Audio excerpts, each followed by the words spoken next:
जैसा कि आपको मालूम है, ये शासन की महत्वाकांक्षी योजना है और इस योजना के माध्यम से जो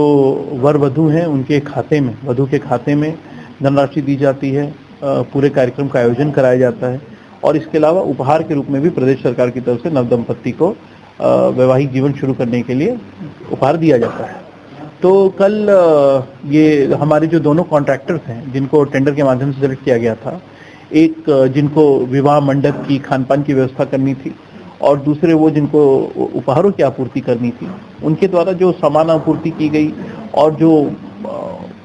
मंडप की व्यवस्था की गई, खाने पीने की व्यवस्था की गई, वो निश्चित तौर पर उस श्रेणी की नहीं थी जितने के अनुसार सरकार ने इस योजना के अंतर्गत प्रावधान किया है। लगभग दोनों कामों के लिए प्रति जोड़े 15,000 रुपए की व्यवस्था की गई है। 517 जोड़ों की शादी हो रही थी, तो निश्चित तौर पे बहुत अच्छी धनराशि थी। एक बहुत बड़े स्केल का ग्रैंड आयोजन कराने का सभी प्रतिनिधि इसमें शामिल होते और जब बार बार निर्देश देने के बावजूद भी दोनों कॉन्ट्रैक्टर्स द्वारा कार्य में सुधार नहीं किया गया और हमें ये भी समझ में आया कि इनकी मंशा भी जो है वो सरकारी धन को सही प्रकार से इस्तेमाल करने की नहीं है और ना इनका सामर्थ्य है उस प्रकार का आयोजन करने का। तो उस कारण के दृष्टिगत हमने सरकारी धन की बर्बादी रोकने के लिए और इस आयोजन को उसी स्तर पर आयोजित कराने के लिए जैसे कि सरकार की मंशा है, इस आयोजन को हफ्ते 10 दिन के लिए आगे बढ़ा दिया है। जितने भी जोड़ों को इसमें आवेदन कराया गया था, जो भी पात्र जोड़े थे, उन सबको इस आयोजन में सम्मिलित किया जाएगा। उनको किसी भी तरह से परेशान होने की जरूरत नहीं है और ठेकेदार के विरुद्ध ब्लैक लिस्टिंग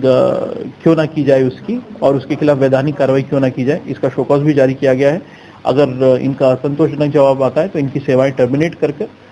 ये भी सुनिश्चित किया जाएगा कि पूरे उत्तर प्रदेश में कहीं पे भी इनको इस प्रकार से काम करने का मौका ना मिले। इसके विषय में विभाग से भी कम्युनिकेट किया जाएगा और जो आयोजन किया जाएगा वो निश्चित तौर पर इतना वृहद और इतना अच्छा होगा कि उत्तर प्रदेश सरकार का गौरव उससे बढ़े। देखिए, 517 जोड़ों के हिसाब से लगभग 14,500 प्रति जोड़े की गणना आप करते हैं तो मंडप और खान पान की व्यवस्था के लिए इस योजना में व्यवस्था है। और जब इतने बड़े समारोह का आयोजन होता है, इतने सारे जोड़े एक साथ उसमें आयोजन करते हैं, वर वधू दोनों पक्ष से परिवारजन भी सम्मिलित होते हैं, परिवार के लिए भी गौरव का क्षण है। तो जो धनराशि इस आयोजन के लिए उपलब्ध थी उसकी तुलना में बिल्कुल भी उस प्रकार का अरेंजमेंट नहीं किया जा रहा था। कई बार हमारे अधिकारियों ने इनको सचेत करने का प्रयास किया, लेकिन जब इनके कान पे जू तक नहीं रहेंगी तो फिर हमें इनके खिलाफ कार्रवाई करके और इस कार्यक्रम को आगे बढ़ाकर नए सिरे से कराने पर निर्णय लेना पड़ा। देखिए, प्रयास जरूर ऐसा कह सकते हैं, उनके द्वारा प्रयास तो किया जा रहा था, लेकिन चूंकि हम लोग ने समय रहते एक्शन ले लिया है तो इस प्रकार से मतलब अगर उनकी इस प्रकार के इरादे भी थे तो उसमें वो सफल नहीं हो पाए। और हमारे सभी अधिकारी, हम लोग इस बात के प्रति कृत संकल्पित हैं कि सरकार की तरफ से एक एक रुपया जो समाज कल्याण विभाग या गरीब कल्याण के लिए आता है वो पैसा सही जगह पे लगे, लाभार्थियों तक पहुंचे। देखिए, जो टेंडर होता है वो तो पूरे